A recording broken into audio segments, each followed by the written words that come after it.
The hallway was packed with noise, lockers slamming, shoes scuffing, students laughing. But amidst the chaos, Ava walked silently, her fingers wrapped tightly around the locket that hung around her neck. It wasn't just a necklace. It was all she had left of her mother, her hero, her best friend, her everything. Her mom had passed away from cancer 2 years ago, and this necklace, a small silver heart with a faded photo inside, was the last gift she gave her before she died. Ava had never been the loud one. She didn't talk much, didn't hang out with the popular crowd, and preferred sketching or practicing her martial arts over gossip or makeup. She was often alone, and that made her a target. Across the hall, Brittany and her group spotted her. They always did. "Hey, silent freak." Brittany sneered, her arms crossed and her voice loud enough for half the hallway to hear. Ava didn't respond. She never did. She just lowered her eyes and kept walking. That made Brittany even more furious. "You think you're better than us, huh? Always wearing that ugly thing around your neck. What even is that?" Ava stopped. Her heart skipped. "Don't touch it," she said softly, almost a whisper. But Brittany had already moved. With a sudden jerk, she grabbed the chain and yanked it. The chain snapped.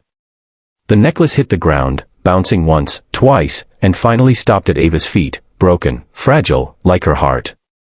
Ava stared at it. Her knees hit the floor. Her hands trembled as she picked it up. The photo had fallen out. A boot crushed it. It was Brittany's. "Oops," Brittany said, smiling coldly. Guess it wasn't that important after all. Something broke in Ava in that moment. All the silent days. All the cruel names. All the grief she held in. And now this, the hallway fell silent as Ava stood up, slowly. The necklace in her palm. Her knuckles white. Her breathing steady. Then, without a word, she moved. What happened next would be remembered for years. Ava's foot swept Brittany's leg in one fluid motion. Brittany crashed down, hard. Her shriek echoed. 2 more girls lunged toward Ava, but she blocked one with a sharp strike to the ribs and ducked the second's punch, twisting her into a locker door with a slam. The third backed away, wide-eyed. "She's crazy." But Ava wasn't crazy. She was trained. She'd been doing martial arts since she was 5. Her mom had taken her to every class. "Never use your skills unless you have no choice," her mom once told her.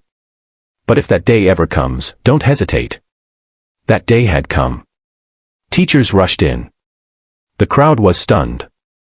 Phones were recording. Brittany was crying on the ground, holding her arm. The other girls were groaning, unable to get up. Principal Harris stared at the scene, shocked. "Ava, what happened?" Ava looked up, her voice calm but firm. "They destroyed my mom's necklace. I asked them not to." The room was silent again. Later that day, the principal reviewed the footage. The truth was undeniable. Ava had defended herself. And more than that, she'd finally been seen. The bullies were suspended. Parents were called. But more importantly, something shifted at school. Ava wasn't invisible anymore. People started talking to her, not out of fear, but out of respect. Some apologized. Others asked her about her mom, about the necklace, about the person behind the silence. She repaired the necklace with the help of her uncle, who worked with fine metals. The photo was gone, but she added something else inside, her mom's favorite quote, "Quiet strength is still strength." Ava joined the school's self-defense club and started teaching other girls. She smiled more. She spoke up. And though the pain of her mother's loss never truly faded, she carried her memory like armor. Not just around her neck, but in her heart. By the end of the year, Ava wasn't the quiet girl anymore. She was the strong girl. The girl who stood up. The girl who fought back when it mattered most. And everyone remembered the day the bullies destroyed her dead mom's necklace, because that was the day Ava reminded them that silence doesn't mean weakness, and kindness should never be mistaken for fear. Your silence can carry more power than noise. And when the time is right, even the quietest person can rise with unstoppable strength.